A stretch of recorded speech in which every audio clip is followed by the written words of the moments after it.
Welcome to news alerts.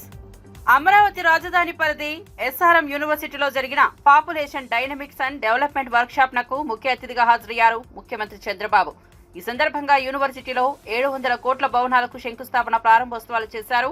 విద్యావేత్తలు విద్యార్థులతో మాట్లాడారు. ప్రస్తుతం హార్డ్ వర్క్ అంటే స్మార్ట్ వర్క్ ముఖ్యమని, టెక్నాలజీతో అవకాశాలను అందిపుచ్చుకోవాలని సూచించారు. ఉద్యోగాల కల్పనకు ప్రభుత్వం చేస్తున్న కృషిని సీఎం వివరించారు. Migration, overall diaspora, if you bring for development, that is his view. I am very happy by hearing all of you. As Chancellor has rightly mentioned, I am writing all their opinions. Sincerely, I am always saying, I am a good listener, I am a student, continuously learning.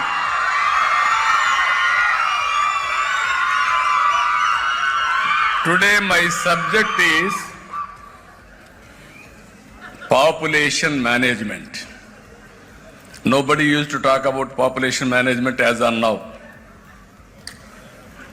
In 1995, as all of you, I also thought population is growing,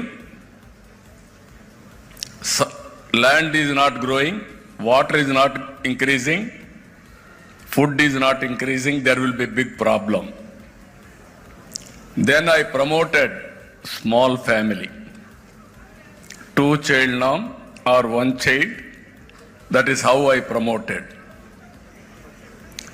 Everybody told me it's very difficult to motivate people. First of all, you have to address poverty among women. Second, you have to go for literacy. Awareness will come. Then only they will listen to you to control population. My theory at the time was, I can address all these things. Standalone system I can address. It will take years together, and also it is a vicious cycle. I had a determined approach how to reduce population. Very aggressive approach I have taken. Exactly 20 years time, I realized biggest problem of population now, aging problem, is catching very fast. Never it has happened anybody's history. One side. మాజీ ముఖ్యమంత్రి BRS అధినేత కేసీఆర్ తెలంగాణ అసెంబ్లీకున్నారు. ఆయనకు BRS ఎమ్మెల్యేలు ఎమ్మెల్సీలు స్వాగతం పలికారు. అనంతరం వారితో కేసీఆర్ సమావేశమయ్యారు. అసెంబ్లీలో బీఆర్ఎస్ అనుసరించాల్సిన వ్యూహంపై ఆయన దిశానిర్దేశం చేసినట్లు సమాచారం.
అధికారంలో ఉన్న ప్రతిపక్షంలో ఉన్న వైఎస్ఆర్సీపీ ఎప్పుడూ ప్రజలకు అండగా ఉంటుందని, ప్రజా సమస్యలపై పోరాడుతూనే ఉంటుందని పార్టీ అధినేత మాజీ ముఖ్యమంత్రి వైఎస్ జగన్మోహన్ రెడ్డి అన్నారు. వైఎస్ఆర్సీపీ 15వ ఆవిర్భావ వేడుకలు బుధవారం ఏపీ వ్యాప్తంగా ఘనంగా జరిగాయి. ఈ క్రమంలో తాడేపల్లి పార్టీ కేంద్ర కార్యాలయంలో జరిగిన వేడుకలకు హాజరైన వైఎస్ జగన్ మహానేత వైఎస్ఆర్ విగ్రహానికి నివాళులర్పించి పార్టీ జెండా ఆవిష్కరించి ప్రసంగించారు.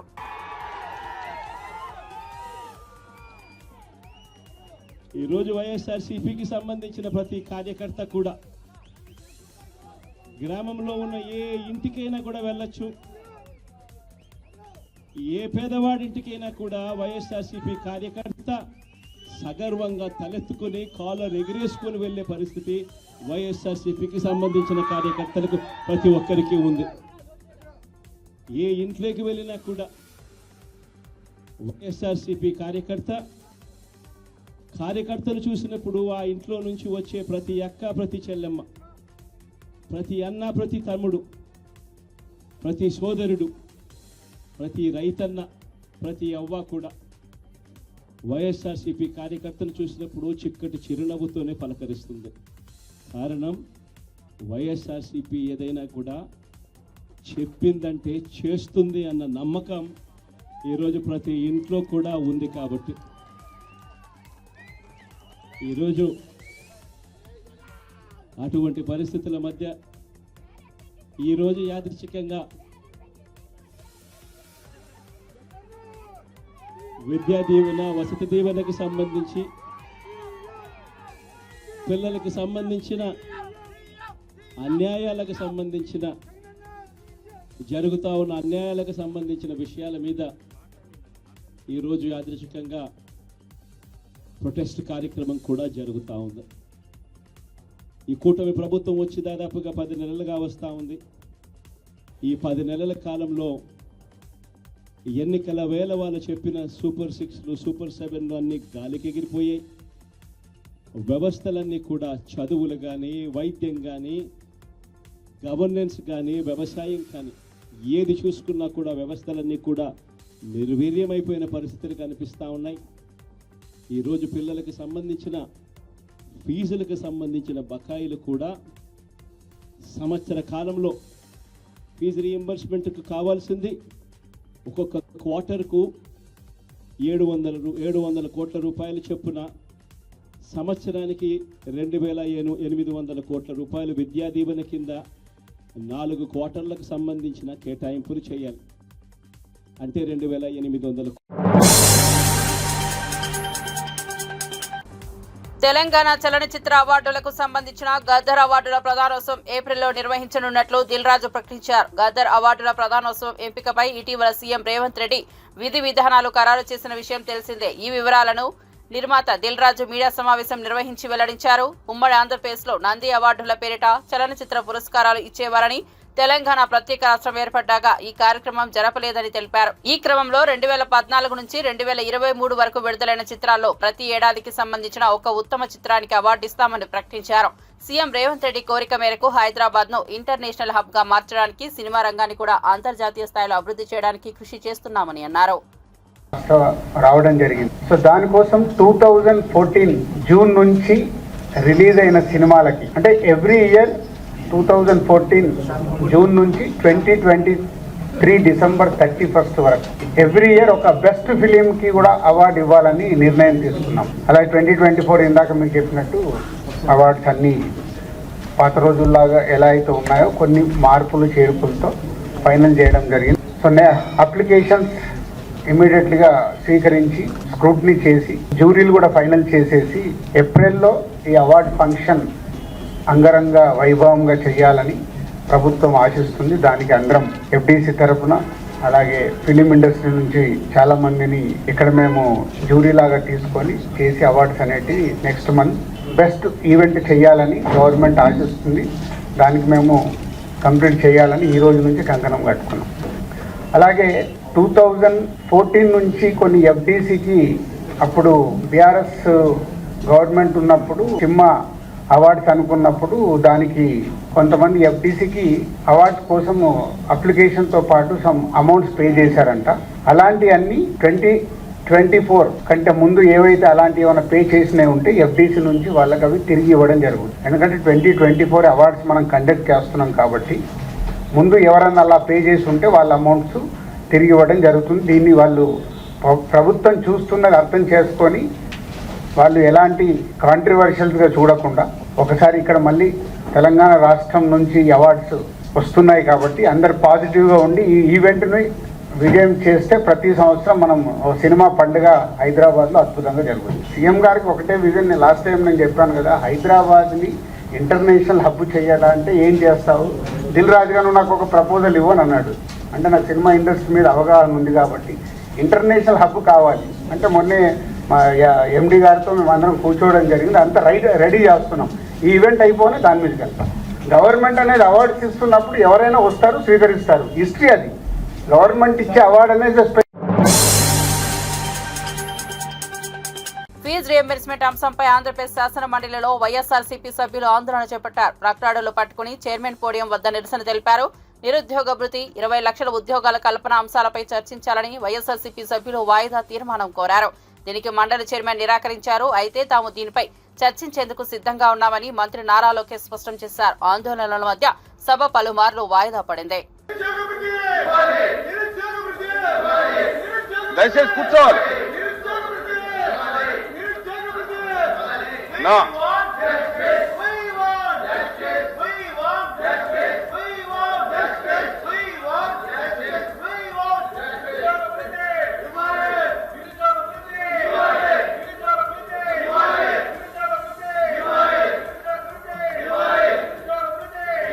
అధ్యక్ష వాస్తవంగా మీరు ఒకసారి చూస్తారు. అధ్యక్ష మాట్లాడుతున్నారండి, మీరు అడిగేదాన్ని మాట్లాడుతున్నారు. మాట్లాడలేవండి, మంత్రి గారు మాట్లాడలేవండి. అధ్యక్ష ఒకరు పెద్ద నాకు చెప్పారు అధ్యక్ష, కోర్టులో జడ్జి గారు ఉన్నారు అధ్యక్ష. ఒక నిందితుడిని తీసుకెళ్లారు. ఆ నిందితుడు వెళ్ళి జడ్జి ముందర ఓ అని ఏడ్చాడు అధ్యక్ష. మాకు అమ్మ నాన్న లేరు, నాకు అన్యాయం జరిగిపోతుంది, నాకు క్షమించండి అని జడ్జి గారిని అడిగి, జడ్జి గారు పోలీసు వైపు చూసి ఎందుకే పాపం అనాథుని తీసుకొచ్చి ఇట్లా ఇబ్బంది పెడుతున్నారంటే పోలీసులు చెప్పారు అధ్యక్ష, తల్లి తండ్రిని చంపింది ఈడే, అందుకే తీసుకొచ్చి మేము ముందర నిలబెట్టాడు. అధ్యక్ష ఇది ఎట్టుందంటే గతంలో ఫీజు రీఎంబర్స్మెంట్ చేయలేదు అధ్యక్ష. 4,500 కోట్ల రూపాయలు బకాయిలు పెడతారు, దానిపైన ధర్నా అంటారు అధ్యక్ష. వాళ్ళే కరెంట్ ఛార్జీలు పెంచుతారు, దానిపైన ధర్నా అంటారు. ఎట్లా అధ్యక్ష ఇది? ఎందుకు 4,500 కోట్ల రూపాయలు బకాయిలు పెట్టారు చెప్పమనండి. డిస్కస్ చేద్దాం అధ్యక్ష. చర్చకి సిద్ధంగా ఉన్నాం. షార్ట్ డిస్కషన్ ఉంది, దానిపైన చర్చిద్దాం అధ్యక్ష. అన్ని విషయాలు చర్చిద్దాం. ఫీ రీఎంబర్స్మెంట్ గురించి మాట్లాడదాం, వాళ్ళ వల్ల ఎన్ని ఉద్యోగాలు పోయినా మాట్లాడదాం. చర్చకి ప్రభుత్వం సిద్ధంగా ఉంది. సాయంత్రం షార్ట్ డిస్కషన్ ఉంది, డిమాండ్స్ మూవ్ చేస్తున్నాం, దాంతో డిస్కస్ చేద్దాం. Thank you. ప్లీజ్ 1 మినిట్ ఒక్క నిమిషం. వినండి ప్లీజ్, వినండి ప్లీజ్.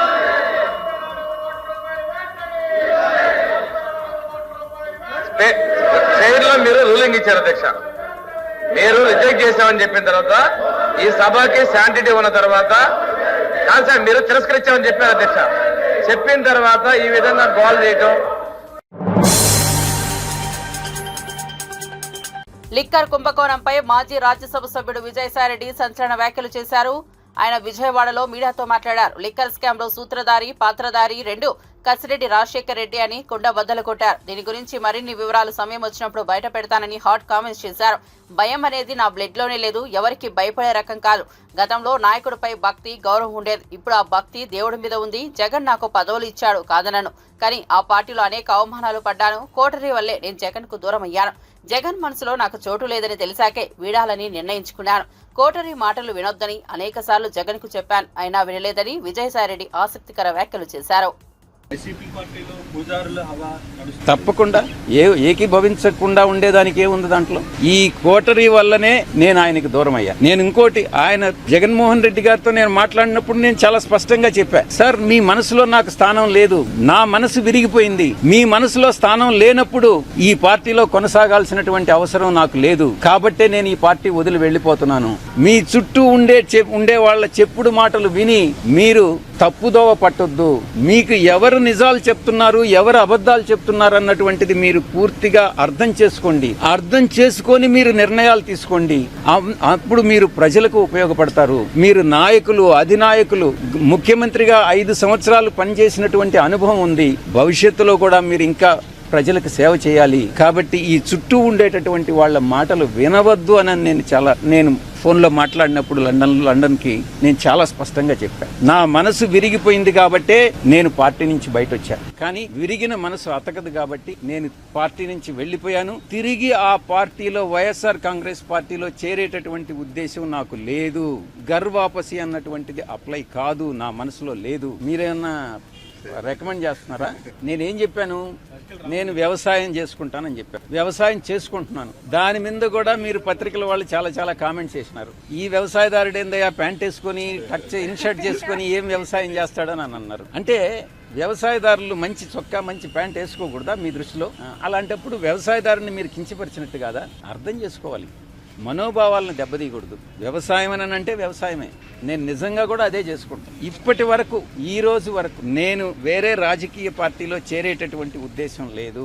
ఇటువంటి వాళ్ళు ఏదైతే నా మీద నిందలు మోపుతున్నారో, ఎవరైతే నిందలు మోపుతున్నారో వాళ్ళందరినీ కూడా నేను భవిష్యత్తులో, ఇప్పుడు నేను సిఐడికి యథార్థాలు చెప్పాను, వాస్తవాలు చెప్పాను, ఎవరు దీనిలో ఇన్వాల్వ్ అయ్యారన్నటువంటి విషయం చెప్పాను. నేను అదే చెప్పాను. కర్త, కర్మ, క్రియ 3 కూడా విక్రాంత్ రెడ్డి అనే విషయం చెప్పాను. నాకు తెలిసి జగన్మోహన్ రెడ్డి గారి ప్రమేయం లేదని చెప్పాను. నేను వాస్తవాలు చెప్పాను. అదే విధంగా భవిష్యత్తులో నా మీద ఎటువంటి ఆరోపణలు చేసినా నేను దేవుడు సాక్షిగా వాస్తవాలే చెప్తానని మీ అందరి ముందు తెలియజేసుకుంటా ఉన్నా. వైసీపీ ఆవిర్భావ దినోత్సవం సందర్భంగా పల్నాడు జిల్లా రెంటచింతలలో వైఎస్ఆర్సీపీ విగ్రహానికి నివాళులర్పించేందుకు వచ్చిన మాజీ ఎమ్మెల్యే పిన్నెల్లి రామకృష్ణారెడ్డిని పోలీసులు అడ్డుకున్నారు. మీకు అనుమతి లేదు, ఊర్లోకి రావద్దంటూ వారించారు. ర్యాలీ చేయకుండా, మైకు వాడకుండా పూలదండ వేసి వెళ్తామని చెప్పినా పోలీసులు ఒప్పుకోలేదు. చేసేదేమీ లేక పిన్నెల్లి వెనుదిరిగారు. దండేస్తాను, వెళ్ళిపోతాను. మైక్ పర్మిషన్ లేదు.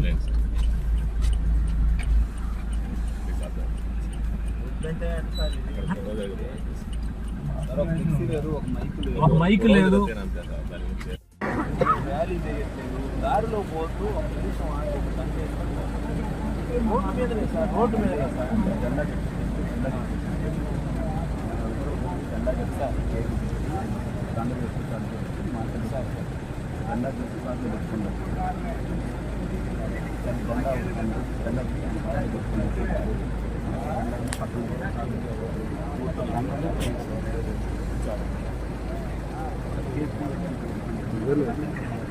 సార్ మరి ఇది ఇంత అన్యాయం అయితే సార్. కనీసం ఇంకా రేపు మేము అసలు రోడ్డు మీద కూడా తిరగొద్దు అంటారు, అంతేనా? ఇప్పుడు అంతే ఉంది సార్.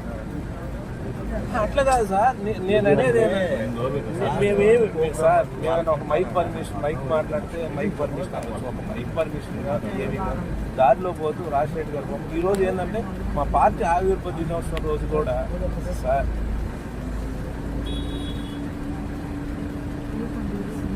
సార్ అసలు లాస్ట్ 5 years వాళ్ళ కార్యక్రమాలు ఏదన్నా సరే ఒక డిపార్ట్మెంట్లో ఎవరైనా మీ డిపార్ట్మెంట్ ఎప్పుడైనా ఆపించాలి? ఎప్పుడన్నా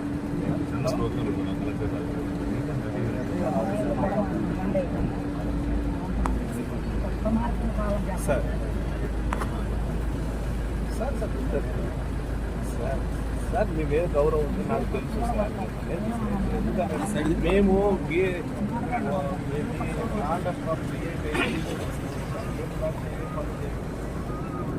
చిన్న చేసిన పర్మిషన్ లేకుండా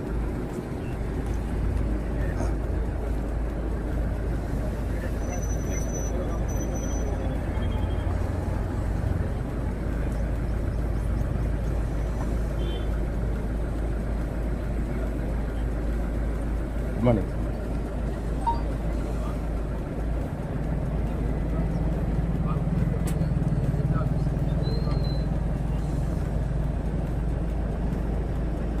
మేము లైన్ దాన్ని కనీసం ఇప్పుడు ఎట్లుందంటే సార్, రాజశేఖర రెడ్డి పాపం దండ కూడా ఏంటని ఈ రకమైన పరిస్థితి లేదు సార్. నేను 20 ఏళ్ళ నుంచి ఎమ్మెల్యేగా ఉన్నాను. నేను జనవరిలోనే జాబ్ క్యాలెండర్ ఇస్తామన్న నారా లోకేష్ అన్నారని, అయితే ఇప్పుడు అదే విషయంపై ప్రశ్నిస్తే సమాధానం చెప్పకుండా మార్షల్స్ ను పెట్టి ప్రభుత్వం వ్యవహరించడం దుర్మార్గమని ఎమ్మెల్సీ బొమ్మి ఇజ్రాయెల్ విమర్శించారు. బాబొస్తే జాబు అన్నారు, భవిష్యత్తుకు గ్యారంటీ అన్నారు. ఇప్పుడు ఏమైందంటూ ఆయన ప్రశ్నించారు. ఈరోజు శాసన మండలిలో ఏదైతే ఈ రాష్ట్రంలో ఉన్నటువంటి నిరుద్యోగులకి, విద్యార్థులకి ఇవ్వాల్సినటువంటి బకాయిల్ని, ఇవ్వాల్సినటువంటి నిరుద్యోగ భృతిని, ఇవ్వాల్సినటువంటి పీజీ రీయింబర్స్మెంట్ ని డిమాండ్ చేస్తూ మేము నినాదం చేయడం జరిగింది. ప్రభుత్వం ఎంత నిరంకుశత్వంగా, నియంత్రితంగా వ్యవహరించిందంటే ఉన్న సభ్యులు మేము ఎంతమంది ఉంటే అంతమంది కంటే ఎక్కువ మార్షల్స్ ప్రవేశపెట్టి మా యొక్క డిమాండ్ని వినిపించకుండా ప్రజల పక్షాన పోరాటం చేస్తున్నటువంటి మమ్మల్ని ఈవేళ చాలా దారుణంగా వ్యవహరించిందని చెప్పేసి తొందరగా తెలియజేస్తున్నారు. ఆ రోజుని బాబు గారు వస్తే జాబ్ వస్తుందన్నారు, బాబు షూరిటీ అన్నారు, భవిష్యత్తుకి గ్యారంటీ అన్నారు. మరి ఎవరికి భవిష్యత్తు గ్యారంటీ ఇచ్చారో ఇప్పటి వరకు ప్రభుత్వం. చంద్రబాబు అధికారంలోకి వచ్చినప్పుడల్లా ఎన్నికల వాగ్దానాలు అమలు చేయకుండా ప్రజలను మోసం చేస్తున్నారని వైఎస్ఆర్సీపీ ఎమ్మెల్సీ డాక్టర్ కుంభ రవిబాబు విమర్శించారు. మొదటి సంతకం డీఎస్సీపై అంటున్నారు, కానీ మోసం చేస్తున్నారంటూ నిరుద్యోగుల నిరాశపై స్పందించారు. ప్రజల తరపున మండలిలో గలం విప్పితే అధికార పార్టీ తమపై బల ప్రయోగం చేసిందని ఆరోపించారు. ఉద్యోగులకి 30 లక్షల వరకు ఉద్యోగాలు కల్పిస్తాను, నిరుద్యోగులకి దాదాపు 20 లక్షల కోట్ల పెట్టుబడులు వస్తున్నాయి అని హామీ ఇవ్వడం జరిగింది. అలాగే ఈ ఎన్నికల సందర్భంలో కూడా 20 లక్షల మందికి ఉద్యోగాలు కల్పిస్తాం. ఉద్యోగాలు ఇవ్వలేకపోయిన పక్షంలో నిరుద్యోగులందరికీ కూడా నెలకి 3,000 చొప్పున నిరుద్యోగ భృతి కల్పిస్తామని ఎన్నికల సందర్భంలో మాట ఇచ్చి, హామీ ఇచ్చి, అనేక రకాలుగా మాయమాటలు చెప్పి అధికారంలోకి వచ్చినటువంటి వెంటనే ఇచ్చిన మాట నిలబెట్టుకోలేక అబద్దాలపు ప్రచారాలతోటి ఈ ప్రభుత్వం ముందుకెళ్తుంది. ఇవాళ రాష్ట్ర వ్యాప్తంగా నిరుద్యోగులు చాలా పెద్ద స్థాయిలో లక్షలాది మంది నిరుద్యోగులు రాష్ట్ర వ్యాప్తంగా ఉద్యమిస్తున్నారు. ఇవాళ ఇచ్చిన మాట నెరవేర్చాలి. ఎందుకంటే గతంలో ఫీజు రీయింబర్స్మెంట్ కూడా దాదాపు 3,900 కోట్లు బకాయిలున్నాయి. కానీ ఈ బడ్జెట్లో పెట్టింది కేవలం 2,600 కోట్లు మాత్రమే. గడిచిన బడ్జెట్లో అది కూడా పెట్టలేదు. ఇదంతా మోసపూరితమైనటువంటి కార్యక్రమాలతోటి ఈ ప్రభుత్వం ముందుకెళ్తుంది. 20 లక్షల మందికి ఉద్యోగాలు ఇస్తామని చెప్పి ఈ రోజుకి ఒక్కరికి కూడా ఉద్యోగం ఇవ్వలేనటువంటి దౌర్భాగ్యమైనటువంటి పరిపాలన ఈ పరిపాలన. ఫీజు రీయింబర్స్మెంట్ కనుక 20 లక్షల మంది విద్యార్థులకు ఇస్తే 7,200 కోట్ల రూపాయలు ఈ సంవత్సరానికి ఇవ్వాలి. గడిచిన సంవత్సరం 7,200 కోట్ల రూపాయలు ఇవ్వాలి.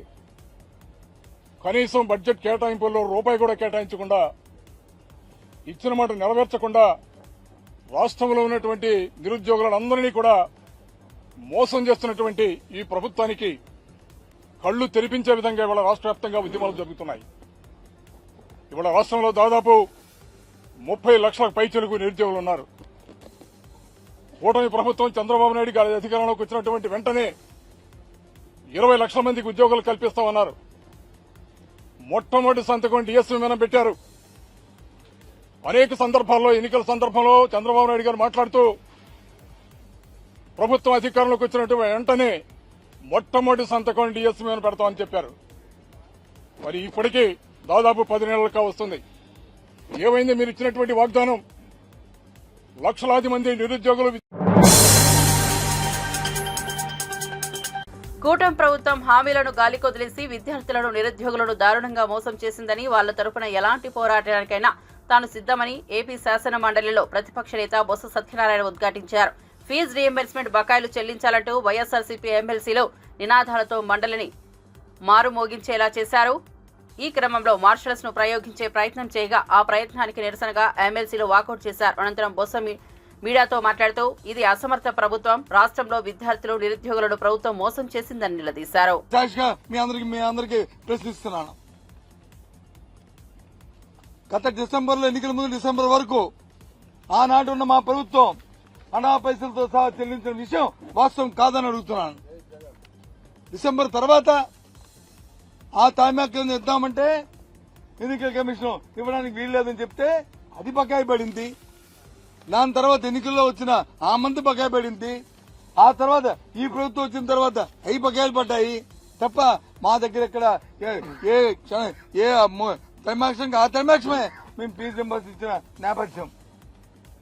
దాంతోపాటు గత ప్రభుత్వం ఇవ్వాల్సిన బకాయిలు కూడా తీర్చిన వైనం. ఈ రకంగా విద్యార్థుల్ని చదువుకున్న విద్యార్థులు ఇబ్బంది పెడుతున్నారు. నిరుద్యోగ యువతని మోసం చేశారు. అడిగితే ఎక్కడా కూడా దానికి సమాధానం లేదు. ఒక విషయాన్ని మనం చేస్తున్నాను, ఆ జాబ్ క్యాలెండర్ని ఎప్పుడైనా ఇవ్వడానికి ప్రయత్నం చేస్తుందా ఈ ప్రభుత్వం? మేము చేశాం, ఉద్యోగాలు ఇచ్చాం. ప్రభుత్వ ఉద్యోగాలు 2 లక్షల మంది ప్రభుత్వ ఉద్యోగాలు ఇచ్చాం. ప్రైవేట్ ఎంప్లాయ్మెంట్ ఇచ్చాం. చిన్న పరిశ్రమలు ఇచ్చాం, పెద్ద పరిశ్రమలు ఇచ్చాం. యువతకు ఏదో ఒక అవకాశాన్ని కల్పించాం. కానీ ఈ ప్రభుత్వం మాటలు తప్ప గాలి తప్ప వాస్తవంగా ఏ ఒక్కటి కూడా చేయట్లేదు. పైపెచ్చు తిరిగి మా మీద దాడి చేస్తుంది. సామాన్య ప్రజానీకం కోసం, యువత కోసం, నిరుద్యోగ సోదరుల కోసం, మహిళల కోసం, రైతు కోసం, రైతు కూలీ కోసం మేము వచ్చి గొంతెత్తి అడుగుతుంటే మా మీద మార్షల్తోని మా మీద దాడి చేయించి మా మీద మార్షల్తో వచ్చి మాతో చేయిస్తారా? ఇదేనా? ఆలోచన చేయండి. గత ప్రభుత్వంలో సభలో చేసిన తెలుగుదేశం పార్టీ చేసిన గందరగోళం గాని, వాళ్ళ అప్రసాదమైన చర్యలు గాని ఈ కాలంలో చట్టాన్ని చేతితో తీసుకోకుండా చట్ట ప్రకారం రాజ్యాంగబద్దంగా ప్రజల పక్షాన్ని పోరాడుతున్న మా అందరినీ ఈ రకంగా తెలంగాణ బడ్జెట్ అసెంబ్లీ సమావేశాలు ప్రారంభమయ్యాయి. ఉభయ సభల్లో గవర్నర్ జిష్ణుదేవ్ వర్మ చేసిన ప్రసంగంపై బీఆర్ఎస్ ఎమ్మెల్యే కేటీఆర్ సంచలన వ్యాఖ్యలు చేసిన విషయం తెలిసిందే. కాగా కేటీఆర్ వ్యాఖ్యలపై తీవ్ర ఆగ్రహం వ్యక్తం చేసిన PCC chief Mahesh Kumar Goud governor ప్రసంగాన్ని కించపరిచేలా మాట్లాడారంటూ మండిపడ్డారు. బీఆర్ఎస్ నాయకులకు అధికారం పోయినా అహంకారం తగ్గలేదని అసహనం వ్యక్తం చేశారు. గవర్నర్ కు కేటీఆర్ తక్షణమే క్షమాపణ చెప్పాలని మహేష్ కుమార్ గౌడ్ డిమాండ్ చేశారు. ప్రతిపక్ష నేతగా కేసీఆర్ అసెంబ్లీకి రావడాన్ని స్వాగతిస్తున్నామని ఆయన పేర్కొన్నారు. పాలనకు సంబంధించి ప్రజలకు ఉపయోగపడే సలహాలు ప్రభుత్వానికి సూచిస్తే తప్పక తీసుకుంటామని మహేష్ కుమార్ గౌడ్ అన్నారు. తెలీదా గవర్నర్ ప్రసంగం కేబినెట్ ఆమోదం పొందిన తర్వాత వారు మాట్లాడతారనే మాట తెలియకుండా మీరు అవివేకంగా మాట్లాడుతూ ఉన్నారా? గవర్నర్ మాట్లాడిన అంశాలన్నీ కూడా ఇవాళ ఈ రాష్ట్రంలో ఉన్నట్టు కాంగ్రెస్ పార్టీ, కాంగ్రెస్ ముఖ్యమంత్రి, కాంగ్రెస్ మంత్రివర్గం చేస్తున్నటువంటి పలు ప్రజా సంక్షేమ అభివృద్ధి కార్యక్రమాల మీద గవర్నర్ గారు మాట్లాడడం జరిగింది. మీరు 10 ఏళ్ళు ఏమి చేయలేకపోయినారు, సంవత్సర కాలంలో చేస్తూ ఉంటే ఓర్చుకోలేనటువంటి పరిస్థితి మీది. ఇలా ఉద్యోగాలు మీరు 10 ఏళ్లలో 50,000 ఉద్యోగాలు ఇవ్వలేకపోయినారు. మేము 9 మాసాల్లో 56,000 ఉద్యోగాలు ఇచ్చిన మాట ఇలా గవర్నర్ గారు ప్రసంగంలో చెప్పడం జరిగింది. మీరు 10 ఏళ్లలో రుణమాఫీ 26-27,000 కోట్లు ఇస్తే మేము 11 మాసాల్లో 22,000 కోట్ల రూపాయలు రుణమాఫీ చేయడం జరిగింది. ఆ వాస్తవాల్ని గవర్నర్ గారు చెప్పడం జరిగింది. మీరు వాస్తవాలు మీకు పట్టవు. గవర్నర్ మాట్లాడేటప్పుడు ఏ రకంగా ఒక క్రమశిక్షణ ఉండాలో మీకు పట్టవు. వెనక ఉన్న మీ పోకిరి ఎమ్మెల్యేలని ఎగేస్తూ ఉంటారు, పోగేస్తూ ఉంటారు, గవర్నర్ని డిస్టర్బ్ చేస్తూ ఉంటారు. అసలు ఒక అసెంబ్లీ నడుస్తూ ఉంది, అసెంబ్లీ సమావేశాలు ఇవి. అసెంబ్లీ సమావేశాల్లో శాసనసభ్యులు గవర్నర్ మాట్లాడేటప్పుడు ఏ రకంగా ఉండాలో కూడా తెలియక విచ్చలవిడిగా అల్లరి చేయడం, గవర్నర్ యొక్క వ్యవస్థని అవమానపరచడం అనేది బీఆర్ఎస్ నాయకులకు అలవాటుగా మారింది. ఇలా కేసీఆర్ గారు ఫామ్ హౌస్కి పరిమితమైనారు, మీరు హైదరాబాద్లో పరిమితమైనారు. కేటీఆర్ గారు మీరు రాష్ట్రంలో తిరిగి కింది స్థాయిలో పర్యటిస్తే కాంగ్రెస్ అభివృద్ధి కానీ సంక్షేమం కానీ మీకు తెలుస్తుంది. మీరు పర్యటనలు చేయకుండా హైదరాబాద్లో కూర్చొని ఇష్టారీతిగా కాంగ్రెస్ పార్టీ గురించి మాట్లాడుతూ ఉన్నారు. ఈ రాష్ట్రంలో జరుగుతున్న అభివృద్ధి, ఈ రాష్ట్రంలో కాంగ్రెస్ పార్టీ ఇస్తున్న సంక్షేమం, రైతులకు ఇస్తున్న సంక్షేమం, విద్యా వైద్యం పట్ల నేను అనుసరిస్తున్న వ్యూహం